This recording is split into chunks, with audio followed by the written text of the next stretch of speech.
Saudara muslimin rahimahullah, saudara kaum muslimin, diminta saudara berhenti daripada berkata-kata suatu khatib sedang baca khutbah menurut hadis Nabi Muhammad sallallahu alaihi wasallam yang diriwayatkan oleh Abu Hurairah radhiyallahu anhu yang bermaksud, barang siapa berkata-kata suatu khatib sedang baca khutbah walau berkata diam kepada sahabatnya sekalipun, maka luput apa ada jemaahnya. Oleh itu, hendaklah kita diam, dengar dengan taat, moga kita mendapat kebahagiaan dunia dan akhirat.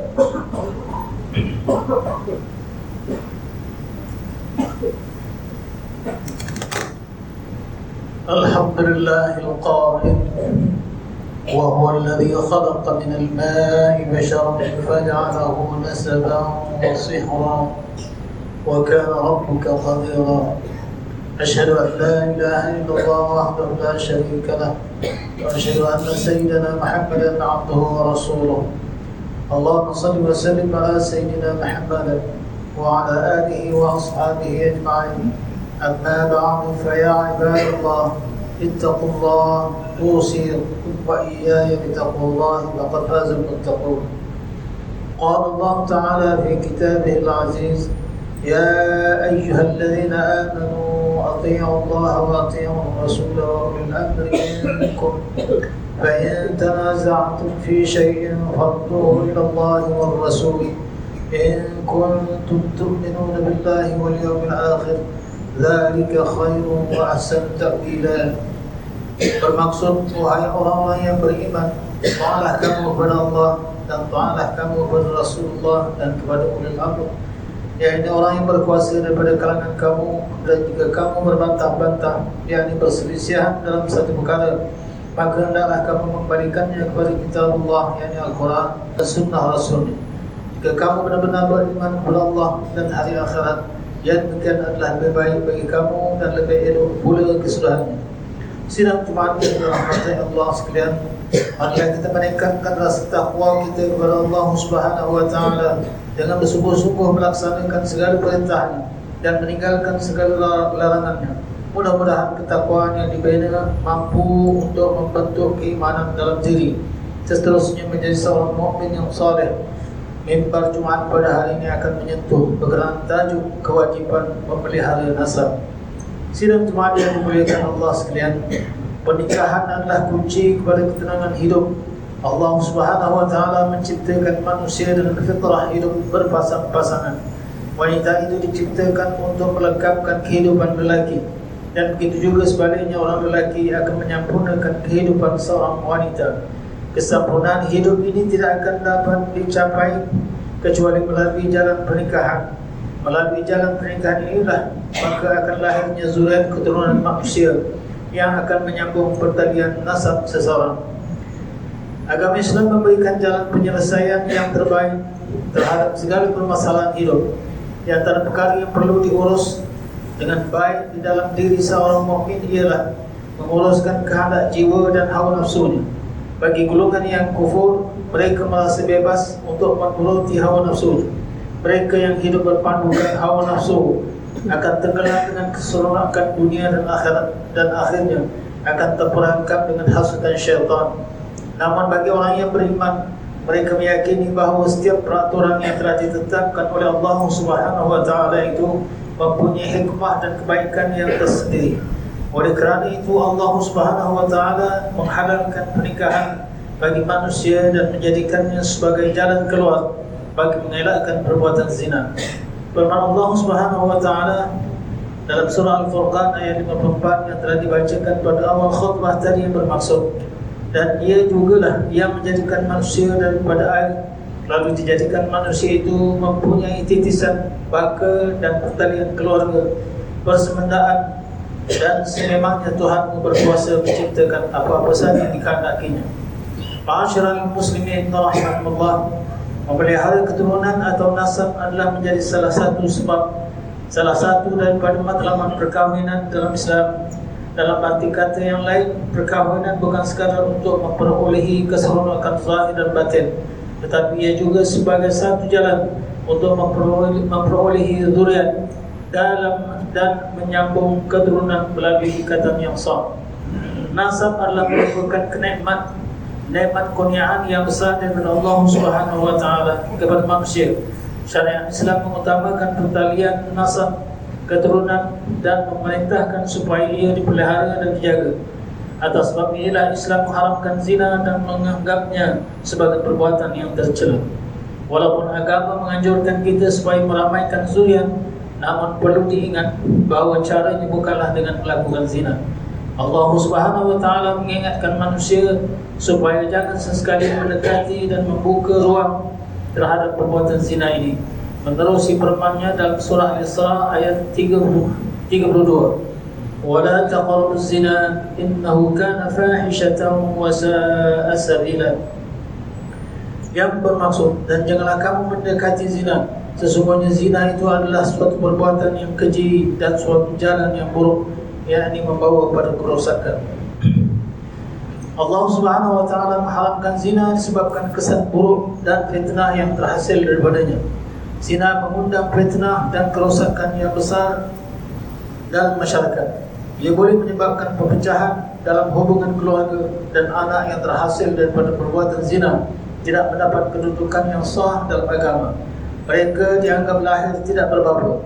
Anak hasil daripada perbuatan zina tidak dapat mewarisi harta pusaka daripada nasab bapanya dan tidak boleh diwalikan pernikahannya, dan tidaklah bernikah secara wali hakim sekiranya dia seorang wanita.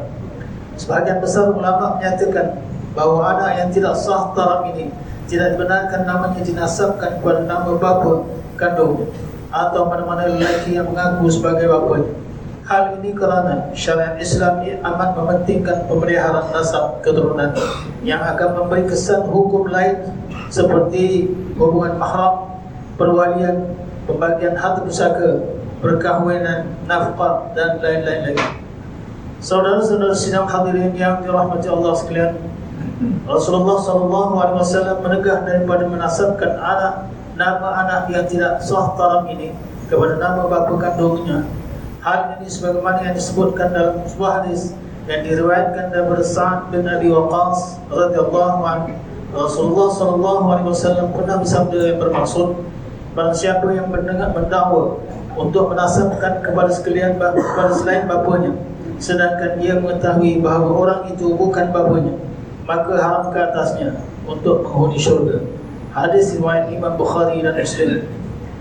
Menurut Jawatan Kuasa Fatwa Negeri Johor yang bersidang pada 5 Safar 1425 Hijrah bersamaan 26 Mac 2004 Miladi, dan telah membuat keputusan bahawa anak yang tidak sah taram itu hendaklah bin atau dibintikan kepada Abdullah atau lain-lain nama daripada Al-Asma'ul Husna yang berpengkalan Abdu. Ini ditegaskan lagi dengan keputusan yang sama daripada Jawatan Kuasa Fatwa Negeri Johor bertarikh 5 Ramadan 1439 Hijriah bersamaan 21 Mei 2018 Miladiah. Ketetapan ini bukanlah bertujuan untuk menzalimi anak tidak sah taram, tetapi ianya merupakan salah satu daripada langkah bagi menjaga kemaslahatan agama. Sesungguhnya member pada hari ini ingin menegaskan bahawa anak yang tidak sah taram itu bukanlah kelompok manusia yang hina di sisi agama. Bahkan mereka mungkin lebih mulia di sisi Allah Subhanahu wa taala berbanding manusia lain. Mereka tidak sedikit pun berdosa kerana kedudukannya itu. Hal ini kerana di dalam Islam seorang itu tidak akan menanggung perbuatan dosa yang dilakukan oleh orang lain. Dan Allah Subhanahu wa taala menegaskan bahawa orang yang paling mulia di sisinya ialah orang yang paling bertakwa. Ma'asyiral muslimin rahimahullah, justru sebagai mengakhiri khutbah kita pada hari ini, member Jemaat ingin menegaskan, pertama, umat Islam hendaklah senantiasa menyadari dan kepentingan menjaga nasab dalam kehidupan beragama. Ini penting kerana terdapat hukum hakam yang khusus berkaitan dengan anak tidak sah taram yang wajib dipelihara. Kedua, umat Islam perlu sedar akan akibat buruk daripada perbuatan zina. Sesungguhnya perbuatan zina itu tidak lain hanyalah keseronokan yang sementara. Akibat buruk yang muncul selepas itu lebih parah daripada apa yang dijangkakan. Ketiga, marilah kita semua kembali kepada petunjuk Al-Quran dan As-Sunnah dalam kehidupan dengan menghayati contoh kehidupan baginda Rasulullah sallallahu alaihi wasallam. Firman Allah Subhanahu wa taala dalam surah Al-Ahzab ayat 21. Laqad kana lakum fi Rasulillahi uswatun hasanah liman kana yarjullaha wal yawmal akhir wa dzakarallaha katsiran. Yang bermaksud, demi sesungguhnya telah ada pada diri Rasulullah itu contoh teladan yang baik, yaitu bagi orang yang senantiasa mengharapkan keridhaan Allah dan balasan baik hari akhirat, banyak menyebut serta mengingati Allah di dalam masa susah dan senang. Barakallahu li wa lakum fil Qur'anil 'azim wa nafa'ani wa iyyakum bima fihi min al-ayati wa dhikril hakim wa taqabbal minni wa minkum tilawatahu innahu huwas samiul 'alim. أقول قولي هذا وأستغفر الله العظيم لي ولكم ولسائر المسلمين والمسلمات والمؤمنين والمؤمنات فاستغفروه فيا فوز المستغفرين ويا نجاة التائبين. آمين يا موفق الطامعين وفقنا لطاعتك أجمعين وتب علينا وعلى المسلمين واغفر ذنب من يقول أستغفر الله العظيم أستغفر الله العظيم أستغفر الله.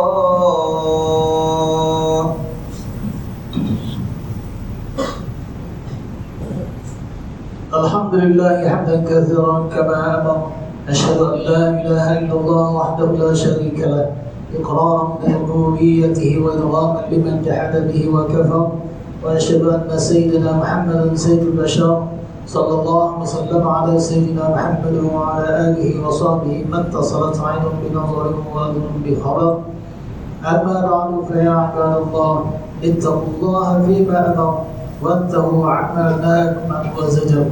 Wahai hamba Allah, ingatlah bahawa dunia ini adalah tempat tumpangan untuk sementara. Akhirat jugalah sebenar-benar tempat yang kekal untuk selama-lamanya.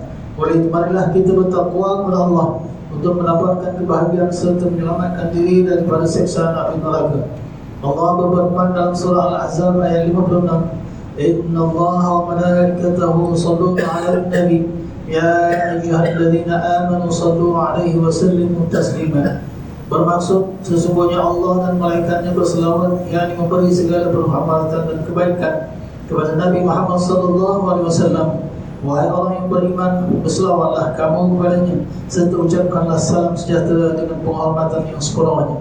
Allahumma salli wa sallim ala sayyidina Muhammad wa ala ali sayyidina wa maulana Muhammad.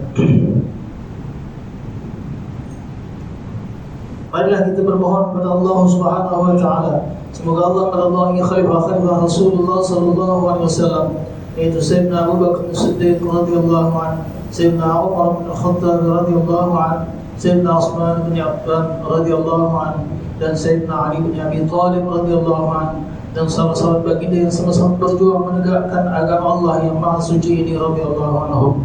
Seterusnya pada bapa saudara junjungan kita Sayyidina Hamzah dan Sayyidina Abbas radhiyallahu anhuma, cucunda baginda Sayyidina Hasan dan Sayyidina Husain radhiyallahu anhuma, putri-putri baginda Sayyidatina Fatimah Zahra dan lain-lainnya radhiyallahu anhum, istri baginda Sayyidatuna Khadijah dan Sayyidatina Aisyah dan lain-lainnya radhiyallahu anhum. Kepada sekalian keluarga, sahabat-sahabat, pengikut-pengikut sahabat radhiyallahu anhum dan yang menuruti mereka itu dari semasa ke semasa hingga hari kiamat. Allahumma ighfir lil muslimina wal muslimat wal mu'minina wal mu'minat al ahya'i minhum wal amwat. Ya Allah, ampunkanlah sekalian kaum muslimin dan muslimat, mukminin dan mukminat, sama ada yang masih hidup ataupun yang telah meninggal dunia. Ya Allah, peliharakanlah akidah kami yang berlandaskan akidah Ahlussunnah wal Jamaah, ajaran Asy'ariyah dan Al-Maturidiyah. Ya Allah, pelihara, lindungi, jauhi dan selamatkanlah apabila kiranya diri kami ini, zuriat keturunan kami, keluarga kami dan umat Islam keseluruhannya daripada penjua bala dan bencana, wabak dan penyakit, segala bahaya, kesusahan dan keburukan.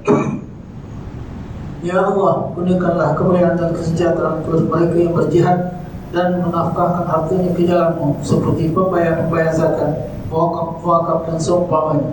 Ya Allah, kurniakanlah taufik dan hidayah, kekuatan, kesejahteraan dan pertolongan kepada ketua-ketua negara Islam dan raja-rajanya, khasnya kepada Abdakal Harisa li Syari'ati As-Sultan Ibrahim ibn Al-Marhum Sultan Iskandar, Sultan yang dipertuan bagi negeri jajahan Ta'aruf Johor dan Ta'zim, kepada Raja Zari Subian binti Al-Marhum Sultan Idris Shah Permaisuri Johor, Tengku Ismail bin Sultan Ibrahim Tengku Mahkota Johor dan Cik Puan Besar Khalidah binti Mustamah, paduka putera dan putrinya, kerabat raja dan rakyat sekalian.